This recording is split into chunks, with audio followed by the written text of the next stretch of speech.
It is week 9. We are heading into fantasy football. This is the stretch run. This is when we're starting to get into when we got to plan for playoff runs, when we get closer to trade deadlines. I think a lot of people are going to have those coming over the next couple of weeks. Last week, we brought you guys the most disgusting trade targets video of all time. Depth players, middling wide receiver 2, wide receiver 3, RB2 types. We're talking big boys today. We're talking about guys that are going to make a huge difference in your starting lineups. We obviously could reissue, buy lows on a lot of players, but actually in the last couple of weeks, a lot of them have hit. I mean, Marvin Harrison Jr. had a great game. The Dolphins players all really kind of starting to bounce back. We will actually talk about except for one. Yeah, we will talk about one of them in today's video as well. But yeah, there's still more guys you could go out and buy. Let's start it with a big time name, starting with my number 1 buy, which is Saquon Barkley, running back of the Philadelphia Eagles. I would imagine a lot of people understand that Saquon Barkley is a very valuable fantasy asset at this point in time. This is one of those, like your CeeDee Lamb one a couple of weeks ago, 90 cents on the dollar type of trade targets. Since week 4, Saquon Barkley has had just one game over 14 PPR points. And of course, you have the Jalen Hurts Chintz Fest 2 touchdown on the tush push last week. Yeah. I'm sure a lot of people lost in their leagues that had Saquon Barkley because he didn't score a touchdown last week when Jalen Hurts, sniped all of them. Again, I would imagine that the Saquon Barkley manager is well aware he's a very valuable fantasy asset, a top 5 to 8 running back rest of the season. But if it's in the 5 to 8 range and not 1 or 2 where he should be ranked, you should be sending out offers right now because the Eagles have the easiest matchups for any fantasy running back for the rest of the season. They have the Jaguars, Cowboys, Commanders, and Rams the next 4 games, especially those Jaguars, Cowboys the next 2 weeks. Going to be easy matchups for Saquon Barkley. Bottom 12 defenses versus fantasy running backs, all 4 of those. Weeks 14 to 17, the money weeks, the week that you need to get into the playoffs, and then the fantasy playoff weeks. The Panthers, Steelers, Commanders again, and the Dallas Cowboys in week 17, which we expect to be a very high-scoring game environment, and also the Cowboys can't stop the run at all.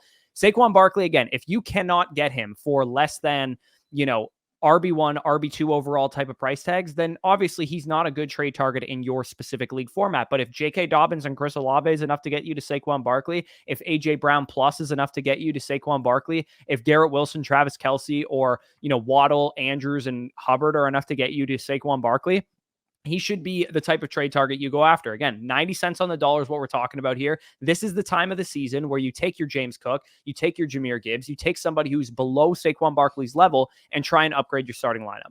Yeah, I mean, it's pretty simple. We're getting a workhorse running back on what's been a good offense. And we're talking about Saquon Barkley. Again, the receiving usage isn't quite what it was at the beginning of the season. Like since the bye week, he only has 21 total receiving yards in the last 3 games.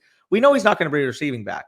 But exactly why, I mean, we'll talk about Derrick Henry in a second. Why Derrick Henry has thrived is efficient, really talented running back on a very good offense that has touchdown equity. And what we do know about Saquon Barkley is the reason why he's been struggling in the last 3 games outside of that one big-time performance against the Giants in that reunion game, he just hasn't been scoring touchdowns. We project him to score touchdowns moving forward. So if you can buy the discount now when he hasn't scored touchdowns, we know, like you said, the schedule is opening up, the touchdown equity he has in this offense. I mean, we expect this to be a 25-point per game type of offense, right? So why wouldn't you buy Barkley? Yeah, and I could even make the argument that all of the Philadelphia Eagles are buys. Like I could talk about A.J. Brown. I could talk about Jalen Hurts, who obviously, like these guys have had better games. Devontae Smith just had a 20-point game as well. Of the 4 of them, Saquon Barkley is the one that has had the worst game. Maybe you throw Dallas Goedert in there as well. I just think this offense in general is going to start to figure things out down the stretch run, especially because when you factor in what's happened so far, a lot of them haven't really been on the same, on the field at the same time. We've had A.J. Brown dealing with injuries. Jalen Hurts kind of playing a little bit hobbled. Saquon Barkley has been the constant so far, but in the last 3 or 4 games, that has not been the case, which is why I think there's a mini buying window for a guy that should be treated as RB1 rest of the season or RB2 rest of the season, depending on where you're at. And he might be being treated as RB3, 4, 5, 6, 7, 8. That's a minor buying window. Yeah, for sure. Again, I do think it's a very fluid running back list at the top. We could be even making the case that 7 or 8 guys are the RB1, but I do think at this point, given their profiles, I do favor Breece Hall and Saquon Barkley as being the 1 and 2. Yep, absolutely. So talking about a running back for me, we'll talk about a wide receiver for you and a guy that I actually just traded for in our Flock League last week.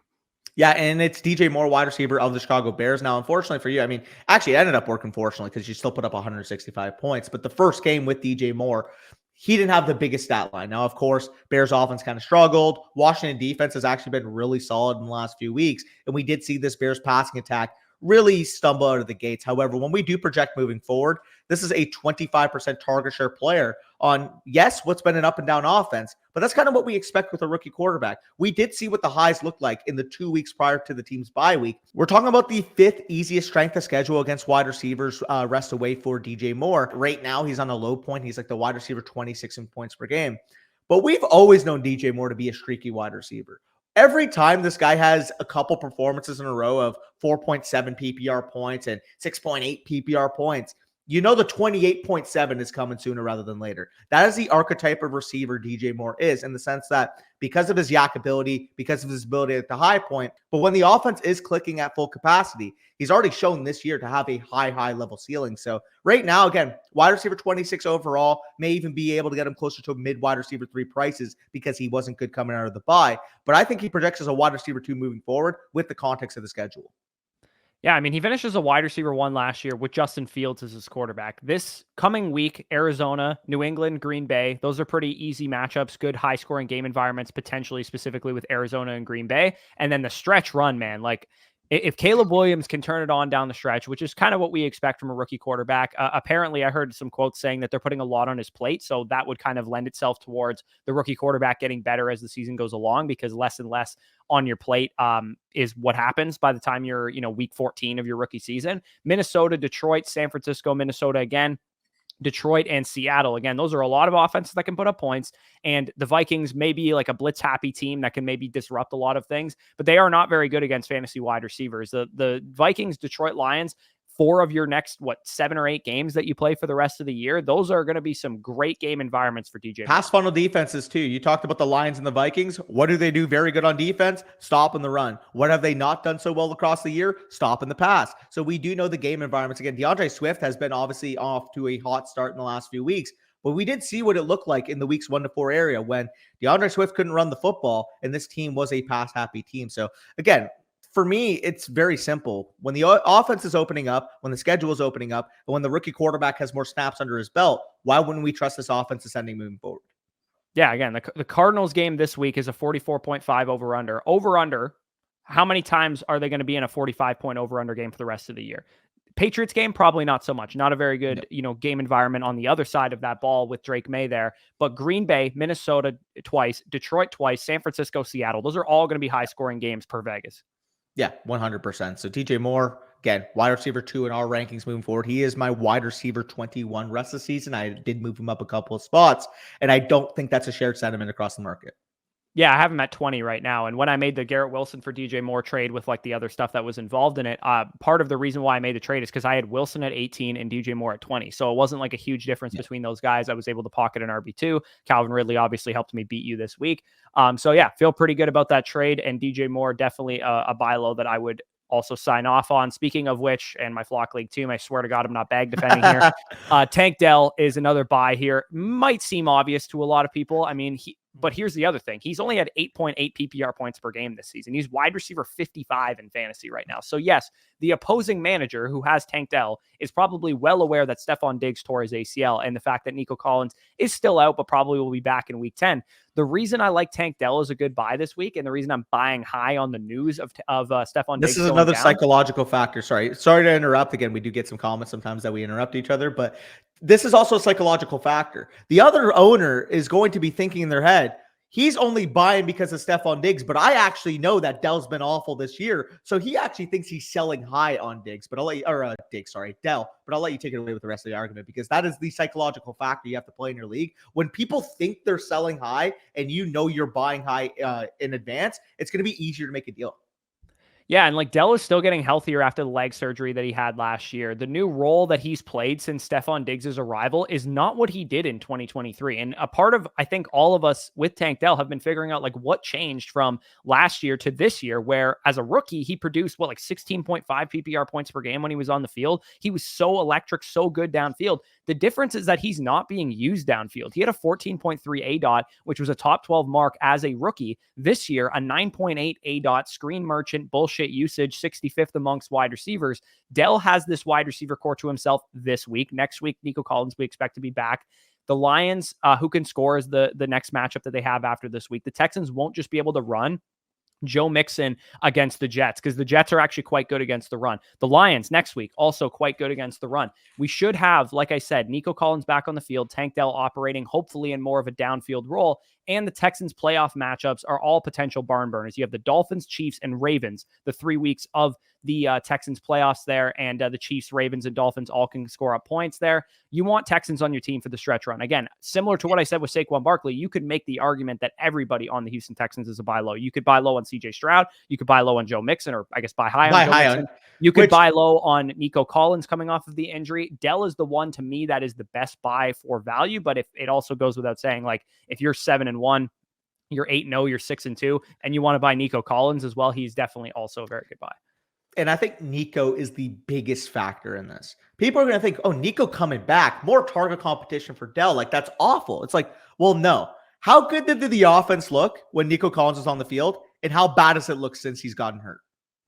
Yeah, well, and think about last year. Was Nico on the field when Dell was producing 16.5 PPR points? He absolutely was. He was on the field for those games, and he was producing himself. So with those two guys, I really think the big plays, a part of this offense that hasn't really been there as of late, what they've been recently has been Mixon's going to win us games. And it's worked, but that also proves to show that, like, Bobby Slowick's a little bit, he can adapt to what is working for him, and Mixon in the run game is working, and the explosive pass offense without Nico Collins hasn't been working. And I think once Collins gets back on the field, you're going to see a little bit more of that. And hopefully, I mean, Dell has a big performance on Thursday night to help, really reinforce that he's a great buy low right now, because if you get a big game out of him too, you could always sell high, a week or two from now, if you wanted to on Dell. But for me, I think he's just a good buy rest of the season. And hopefully we see some sights of my boy John Mechie. But all jokes aside, Tank Dell, yeah, I agree. This is probably the lowest you'll see the rest of the season, knowing that this offense will get better. And as we saw last year, he can very much coexist with Nico Collins when he is fully healthy. So love that call. I will go to my second buy, though. And similar to Tank Dell in the sense that, big play, good offense. That was the thesis why we were drafting them coming into the year. Jaylen Waddle of the Miami Dolphins. And you already alluded to at the top of the show that we advocated to buy Devon Achane. Obviously, that looks great. 26 plus PPR points, first game back with Tua. We advocated to buy Tyreek Hill. I believe he had 12 targets in that game, 6 for 71 line. Again, not quite, prime Tyreek Hill numbers, but when you're following the usage, when you're following what he was able to do on the table, like if he scores a touchdown in that game, nobody's batting an eye at that performance. The one guy that just simply hasn't lived up to expectations has been Jaylen Waddle. And again, obviously the big context of there being that Tua Tagovailoa missed 90% of those games. But even this past week with Tua Tagovailoa returning, we only saw him produce 8.5 PPR points, and he only has one double-digit PPR point performance across the year. He was being drafted in the third round of your drafts for this exact thesis. This was going to be an explosive offense, and he was a 4-2 wide receiver that, while he isn't the alpha, can give you big plays on a week-to-week basis. He would be a volatile week-to-week projection. So even though we knew that inherently, because people were getting their hopes up. If you had Jaylen Waddle, you were getting your hopes up. Oh my God, when Tua comes back, it's going to be different. When Tua comes back, it's going to be different, because they were used to seeing single digit, I can't put this guy in my lineup. First week with Tua back, he doesn't have a good game. So basically what I'm saying is, from a psychological factor, the person that held Waddle all these weeks just to see how he played with Tua now sees an 8.5 PPR point performance.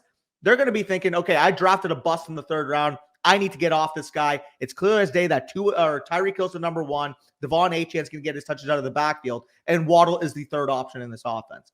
As we know with Miami, it's really a week-to-week basis on who has the big game. And Jaylen Waddle will have his fair share of big games. So with Jaylen Waddle, for me, again, he is a wide receiver 2 projection moving forward, knowing the construct of this offense, knowing the explosive nature of this offense. And yet, can you get him for like wide receiver 34 in the market prices right now because of how bad he's been? So I'm going to push back a little bit on the Jaylen Waddle buy. Yeah. The reason I'm going to push back on it is I think it's a fine buy, just not yet, because they have the Bills and the Rams the next 2 games. And obviously the Dolphins have to win here, first of all, because the Dolphins are in danger of falling out of playoff contention if they don't win some games, especially against the team that's 4 games up in the division right now in the Buffalo Bills this week. The other thing too is Jaylen Waddle just hasn't been good this year. And it hasn't just because of the, Tua injury or whatever. Like you said, he's only had 1 game over 10 PPR points. His PFF receiving grade's 63.0, which is by far the worst of his career right now. 1.5 yards per run. Again, that's partially a quarterback stat as well. But I think context really matters here though. It does. I just think that Waddle might not be like you're buying him with the anticipation that maybe he can turn it on and be a top 15 to 20 receiver down the stretch. That's why you would be buying him at this point in time. I think if you're going for something like that, I would rather buy other players, like specifically the first buy that you talked about with DJ Moore. I think he has a little bit more upside. The Dolphins also have the 5th hardest schedule for wide receivers for the rest of the year as well. So I think he's a fine buy, relatively speaking. I would just maybe give it another week or two, because you're right. It's probably wide receiver 34 price tags that you're paying right now, but it might be wide receiver 44 price tags a week from now or 2 weeks from now. So for me, I'm just like, I think he's an okay buy. Maybe inquire to your local Jaylen Waddle manager. But would I rather have Tank Dell or Jaylen Waddle right now, which is one of the trades you guys can see on the screen here? I would rather have Tank Dell. Straight up, rest of the season? I would. I would still take Waddle very easily.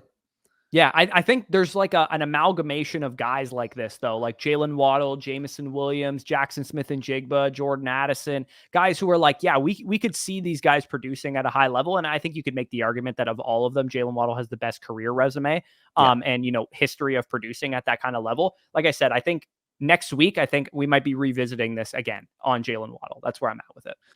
Yeah, I mean, like, that is fair if you wanted to wait in your league. Again, maybe the guy who has Jaylen Waddle is like, what would it be, 2-6 right now, and he's struggling and he's panicking, and for a fact if you let him eat another Waddle bad game, he would sell them for biscuits after this week if he felt a 2-7. Like, there obviously is that factor in, but with that being said, I think you're getting a good enough price right now to the point where I don't mind buying in anticipation of it. Yeah, no, that's definitely fair. So we could probably move off of Waddle here to the last guy that we're talking about. And again, we're not talking about, slappies this week. I talked about, Barkley at the top of the running back rankings. You talked about DJ Moore and Waddle, both, definite wide receiver 2 upside type of guys. Same with Tank Dell. Malik Nabers is the wide receiver 1 upside play that I think you should be going and buying right now. The reason for that is, again, psychological frustration for the Malik Nabers manager. And both of us have experienced this as Malik Nabers managers. I have him in the listener league. You have him in the flock league. He has not had a blow up game, like a monster game, since week 4. Since then, he missed 2 games with a concussion. He had 8.1 PPR points and then 14.2 PPR points on Monday Night Football this week against the Steelers. And also, too, like, I've heard the point about everyone being worried about Andrew Thomas being out from like 6,000 different fantasy analysts. Their game plan looked pretty good this week, though, I will say, without Thomas. It did. And I think that just kind of further reinforces that people psychologically are down on the Giants, down on Malik Nabers relative to expectation, again, as they should be.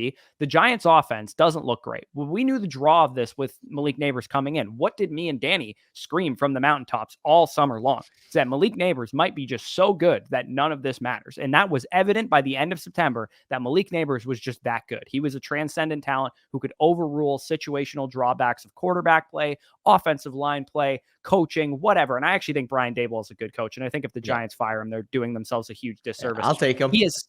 Yeah, literally. I would take him too as a Buccaneers fan. He is still a top 8 wide receiver for me rest of the season. And again, this is a 90 cents on the dollar type of trade. If your league is valuing Malik Nabers as a top 15 wide receiver, that's what a 90 cents on the dollar price tag looks like. If they're valuing him as a top 6 to 8 wide receiver, then they are valuing him appropriately, because that is what he should be valued as. But again, if you're a winning team this time of year, and you have somebody coming off of a bunch of good weeks, maybe you want to pivot off of Terry McLaurin, who's coming off of a bunch of good weeks. Go after Malik Nabers. See how much more it costs you to go from McLaurin to Nabers. Can you transition? I mean, Chris Olave just had a big week. Can you transition Chris Olave into Malik Nabers? Can you transition Devontae Smith? Dude, I'll be completely frank too. If you have Marvin Harrison Jr., I'm very easily transitioning him into Malik Nabers too. Yeah, no, exactly. I mean, maybe people are still, maybe someone's trying to buy low on like Brian Thomas Jr. too, because they think he's got a great, upside, and you can throw in a very solid. He does, but yeah, it's Nabers. Yeah, something like that. Like I totally think Malik Nabers is just going to do exactly what he did in the month of September down the stretch. Again, you got to remember too that like rookie wide receivers don't usually perform the first 8 to 9 weeks of the season. So if Malik Nabers looked that good in the month of September, imagine what he's going to look like in November and December and early January, because that is the type of player he is. And I know Daniel Jones isn't very good, and maybe there's a risk that he gets benched at some point and it's Drew Lock or whatever. In my opinion, Daniel Jones is their best option at quarterback. In my opinion, they need to try and win games. And I think Malik Nabers getting the ball as much as possible, who, by the way, Malik Nabers in every game this season minus week 1, he has been their whole passing offense. Them having a legitimate ground game also opens stuff up for Malik Nabers, because they can't just say, okay, we're going to run too high. We're going to say to safety over the top. We're going to take Malik Nabers out of the name. Because we've seen the last few weeks, Tyrone Tracy, if you're consistently just going to come out in a 2-eye shell, he will pound the football between the tackles. And we saw a 45-yard rushing touchdown in that game against the Steelers. I'll pat myself on the back a little bit. I feel good about the Tracy calls. Yeah, for sure. So let's transition into sells here. We could start it off. I just want to quickly reiterate Najee Harris yet again had a good game. So I know he's on bye this week, but I do think he's also a half decent kind of reissue as a sell high if you guys are looking for it, just mainly because we don't expect Najee Harris to look like one of the best running backs in the league for 3 straight games. Like he's actually looked very, very good in the last couple of games. I'll give him his flowers. He's looked really good. He's been over 100 total yards in like 3 straight games. So if somebody is thinking, oh, here comes RB1 from his rookie season, Najee Harris, then obviously you should probably be looking to sell high on that. But the one guy I do want to talk about in the same division is Cedric Tillman. Now, it is somewhat difficult to sell high on somebody who is a waiver wire addition because people inherently get in their heads. They're like, I'm not buying high on somebody who you just got off of the waiver wire. But the Jameis Winston optimism plus the big plays that Cedric Tillman had, he's a young ascending player. They kind of distract from the fact that the Browns have 1+ matchup the rest of the season. Their schedule is extremely, extremely hard. The bye week in week 10, they still have as well. Chargers this week, Saints the week after their bye in week 11, Steelers, Broncos, Steelers again, Chiefs, Bengals, which is the only plus matchup they have, and the Miami Dolphins. Now, Cedric Tillman himself, you're not going to be able to just sell him 1-for-1 for like DJ Moore or Tank Dell or something like that. But maybe you can use Cedric Tillman to sweeten the pot, get up to a better stud asset. Maybe you're trying to buy low on Saquon Barkley and you're trying to use Cedric Tillman plus, James Cook, who just had a big week or something like that. Like that's how you want to use Cedric Tillman in some of these trades. Again, the other thing that I want to warn people about as a Tampa Bay Buccaneers fan who had his heart broken by Jameis Winston for 4 years, he is a streaky quarterback who can look like one of the best guys in the league for a 1 to 2 game stretch. And then he will have the inevitable meltdown 3 interception game that makes you not excited about. Think about 2 weeks ago where we were at with this Browns offense. We didn't want anything to do with it. Yes, Jameis is an upgrade over Deshaun Watson, but I'm still concerned that because it's a hard schedule, because you don't really have the easy cupcake matchups like you had the last 2 games, it can fall apart pretty quickly. Volatile is a breath of fresh air if you have Browns players, though, FYI. Oh, of course.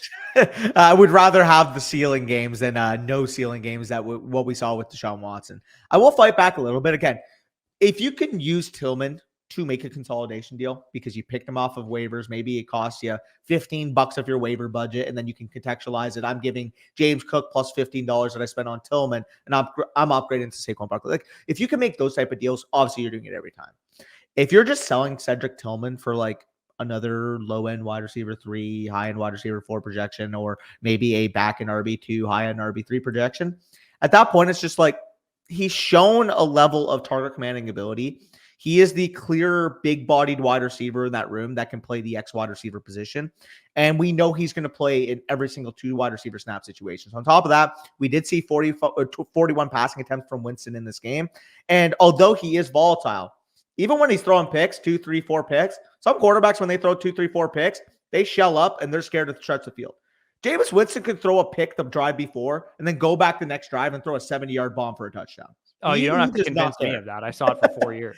So with Cedric Tillman, honestly, it's just buying an ascending talent, I think, because when I watched Cedric Tillman play, again, 6'3", 215 pounds, moves very well. Again, we both liked him coming out of Tennessee. We thought he was very clearly the number 1 wide receiver on Tennessee. Now, unfortunately, the reason why Jalen Hyatt got the draft buzz that he did is because that Tennessee offense was the biggest Mickey Mouse scheme I've ever seen in my life. But when we were watching Cedric Tillman, he did a lot of the dirty work things that you want to see from that X wide receiver position. He could run a full allotment of routes. He can run at all 3 levels. So again, if you're just selling him for another similar projection, I would hold Tillman because I do think there's some untapped upside here.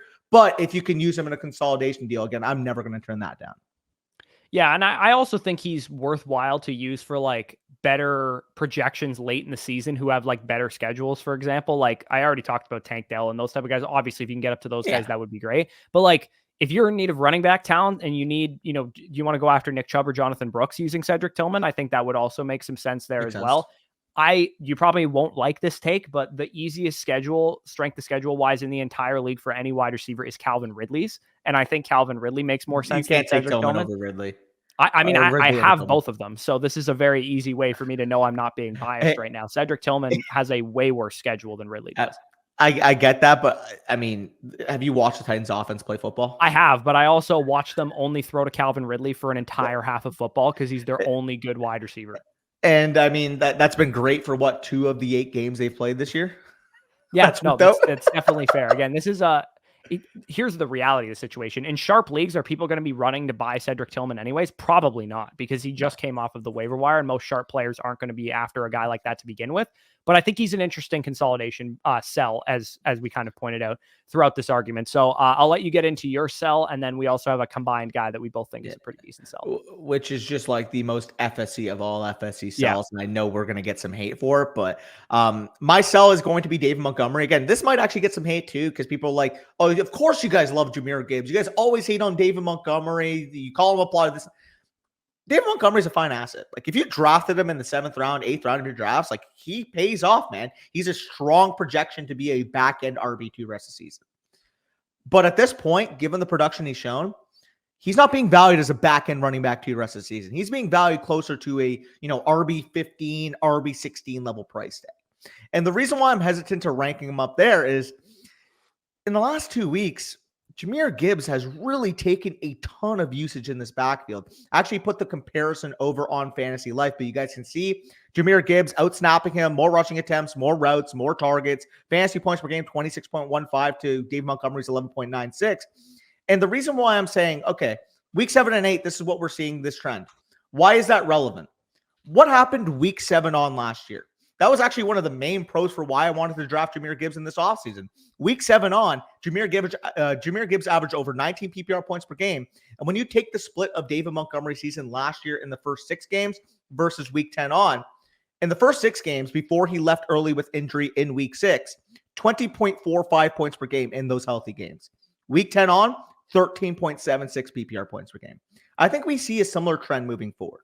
Now, do I think David Montgomery is worthless in fantasy? Absolutely not. I mean, 14 points per game, you'll take that. But based on what he's already done this season, I think you can work either David Montgomery into a better running back projection moving forward. Can you work him? Again, may be unlikely to get up to like a mix-in, but that would be obviously a direction that I would be looking for. Can you move him up into Josh Jacobs, Jonathan Taylor? Maybe you can add a little piece to get up to Devon Achane. That's Christian what I would be, if you're in a winning position. That's what I'd be trying to do with my David Montgomery shares right now. Again, not to say that goal line equity, between the tackles equity on the best offense in the NFL is not valuable, but with Jahmyr Gibbs there, he simply capped as a ceiling. And at this portion of the year, week 9 on, I want the guys that can hit the highest ceiling for my playoff projection. Yeah, no, so the one thing I do disagree with you on, I don't think in principle it's necessarily the wrong thing to say that Jahmyr Gibbs is kind of maybe taking a step forward in usage. And also, too, if you look at like what happened in the last 2 weeks, they killed the Titans. That's a David Montgomery game script, and it went to Gibbs for the most part. And same goes for the very close, hard-fought game against the Minnesota Vikings. That's generally a David Montgomery game script. The other thing I would push back on, though, is that those 2 defenses are very strong against like rushing running backs up the middle, which is what David Montgomery's role is. And I think they're still going to flip-flop games where they're very productive going forward. And I actually have David Montgomery as my RB14 rest of the season. So I do actually view him as basically where he's being valued. And when I pulled up the trades on him, you guys can see them on the screen there. David Montgomery for James Conner and Tank Dell. Again, maybe you prefer James Conner and Dell there. If you're going for, tell me the difference between Conner and Montgomery rest of the season. Montgomery gets a better offensive projection weekly. Conner gets a better workload moving forward, and they've been I have 8 spots apart. So for me, I see a pretty decent size difference. Why between though? Montgomery and Conner. Why are they that far apart? The reason for that is the production value that the Lions offense has versus the Cardinals is one of the most consistent projections in the NFL. They have pretty much a 46 plus over under game in every single game that they play. I understand that, but also when you contextualize that James Conner gets a full bell cow usage, I think that offsets. When you're comparing their seasons, they've been virtually identical this year. Yeah, I mean, prior to the last 2 weeks, that was not the case at all, though. Montgomery was outscoring him by like 5 PPR points per game. Yeah, fair. I mean, we'll see what happens moving forward. But again, like if you're telling me I get a free Tank Dell basically to move within a tier, in my opinion, between Conner and Montgomery, I'm doing that every time. Montgomery versus Swift, I would still take Montgomery. Don't get me wrong. I wouldn't sell him for Swift. But basically, like if you can work this last deal, I think is the perfect example. Of course. If you could do a deal like this, I would never, bat an eye for somebody trading Montgomery and Deontay Johnson for Bijan Robinson. My only issue with trading away Montgomery, thinking he's like valued as some RB1 on the open market, is that I think most people realize he's like a mid RB2. You said low end RB2. I think he's a mid to even high end RB2 rest of season. So for me, I think that most people recognize that's where his market value is. And ergo, you're getting, if you trade a mid to high end RB2, what do you usually get in return? A mid to high end RB2, or you usually get, back end wide receiver 1, high end wide receiver 2. I think that's about what you're going to get on the open market for Montgomery, which is why I probably don't think he's that much of a sell. Dobbins or Montgomery for your rest of the season? They are 2 spots apart. I have Montgomery 2 spots higher.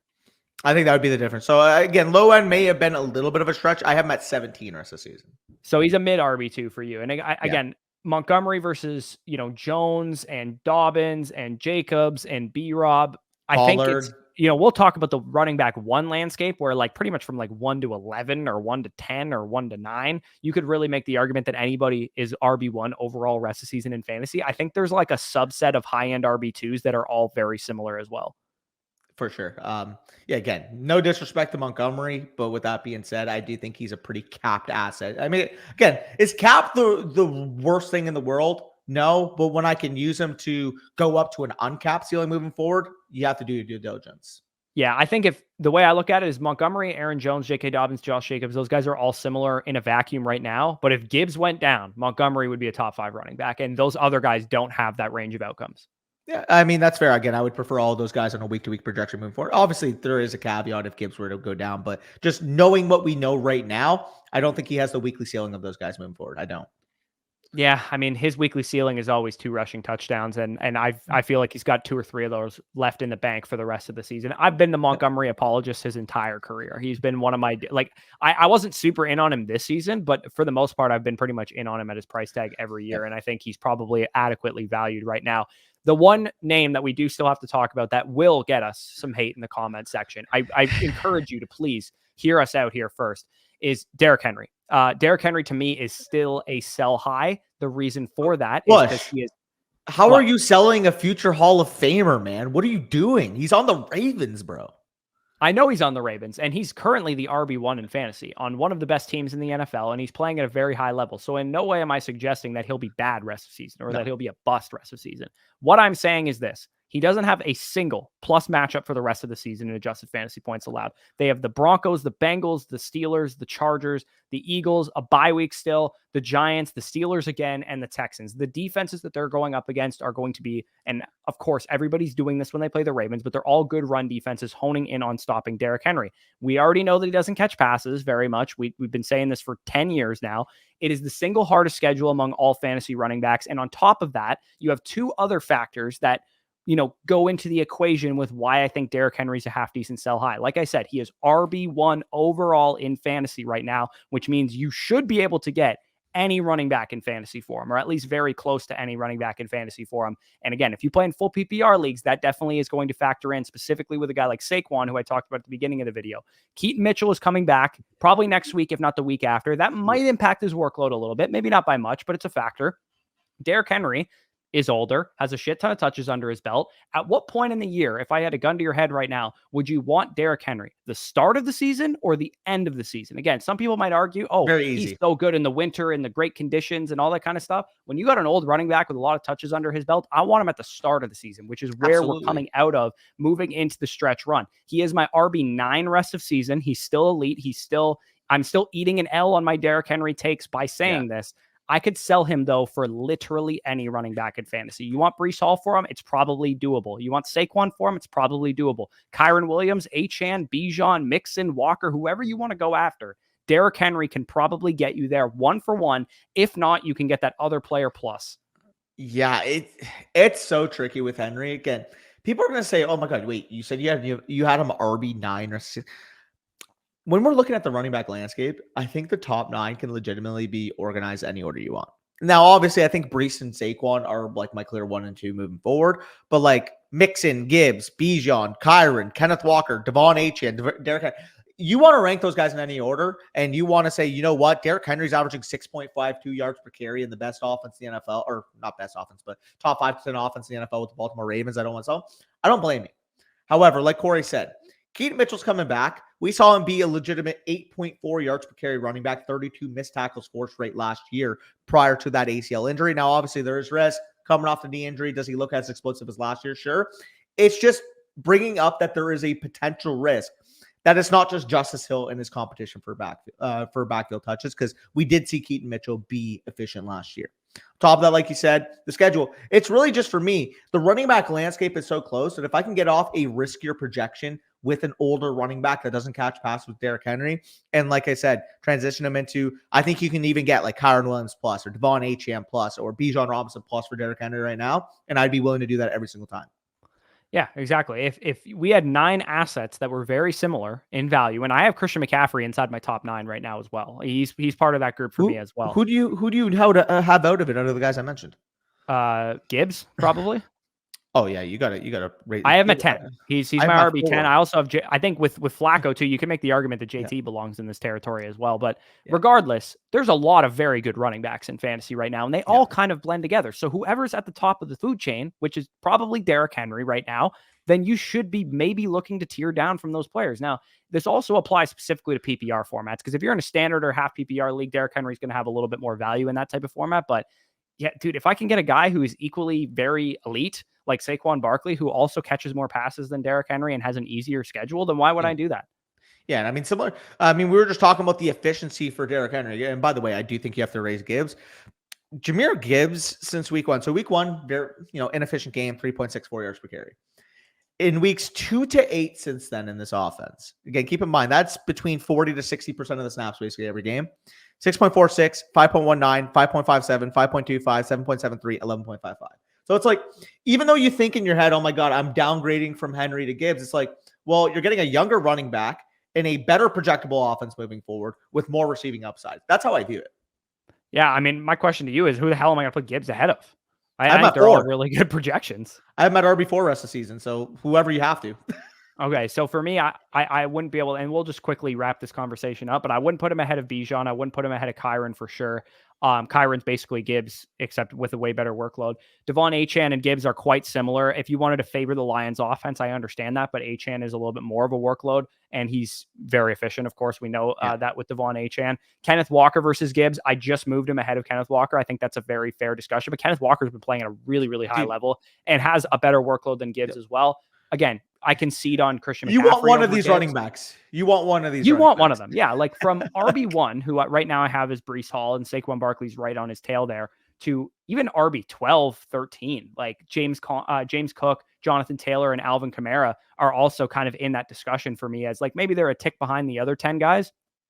If you include McCaffrey in that group, but you want a running back like this. And if you have 2 of them, congrats on, the horses that you drafted. Yeah, I mean, shout out to our listener league having Kenneth Walker and Joe Mixon. That feels pretty good. I got Breece Hall and James Cook, so I got 2 of them as well.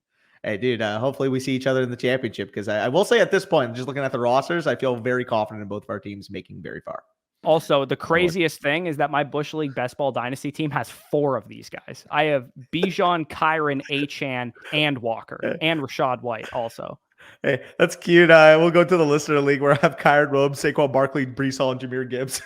That's crazy. Anyways, we're just bragging about our teams at this point in the video. If you guys have some good teams you want to brag about, fire it down below in the comment section. Leave a like while you're down there. Subscribe to the channel. If you guys are new around here, we showcased our Trade Finder tool, which is a free tool you guys can use over on flockfantasy.com. If you want our rest of season rankings to help you make trades, you can use our trade calculator for free. But if you want our specific opinions, you can load in my rankings, load in Danny's rankings, and get our specific opinion on your trades by going to flockfantasy.com using the promo code FSE when you sign up. And also you can ask us a trade question anytime, which is an a la carte purchase there. You can just go to the top right corner and hit expert advice, select us, ask us a trade question, ask us a start sit question, a regular super chat type of question, or get yourself a team review down to the stretch run. We can recommend moves for you based on the rest of your league by using our My Teams feature over there. So if that all interests you, check it out down below. That is on flockfantasy.com. I'm going to be dropping an article or maybe a video or something like that at some point this week, kind of going over like the winners and losers of the 2025 draft cycle as well, because I think we have been lacking a little bit on the 2025 prospects since 3 or 4 weeks ago when we talked about a tier list. But yeah, we'll have some more content Dynasty related if you guys are Dynasty players as well. Yeah, I mean, I'm a college football head as well, so trust me, I'm sure you guys are looking for that info. I watch it every single slate religiously. So exactly. So again, like, comment, subscribe if you guys enjoyed. But with that being said, peace out, and we'll talk to you soon.